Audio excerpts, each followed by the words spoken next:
آقا جون خیالتون جمع، یه کاری میکنم اینا یه هفته نشده اسمی ازشون نمونه. قریه داره ترشی سیر برمیداره گرون. نه دوربین دیدی؟ آقا صندوق کجا ما پارم حساب کنم؟ خیلی خوشم خریدتون تموم شد. آره میخوام کارت به کارت کنی صندوق نه انقدر چیلو. آقا کارت کارت به کارت کنی، من به من اعتماد نداری؟ نه آقا من نیروی خدوم دلیلان اونسالی از هستم. این کارایی که می‌کنی. این برای امتحان بود، دوربین اونجاست، می‌خواستیم ببینیم نیروهامون رو میتونیم ببینیم یا نه. من اینجا خیلی نم. آقا دارم ته میکشم لیز نخورینو. اوه صدا کمرت بود.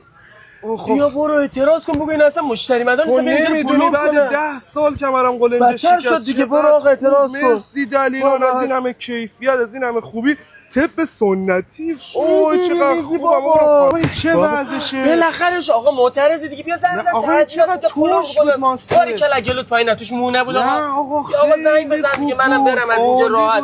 چقدر تنوع دارین شما، ماست ترش، ماست چکیده دودی، آتشی. آقا جان اینا 32 تا شعبه تو شهر دارن، ما این مغازه 20 متری داریم، میگیم میخوام برند شیم. خب برند اینا هن، کیفیت اینا هن. نمیخواستم این کارو بکنم ولی مجبورم. هر کی میه اینجا راضی، بابایی رو نباید ما مزد و الان اینجا دیگه.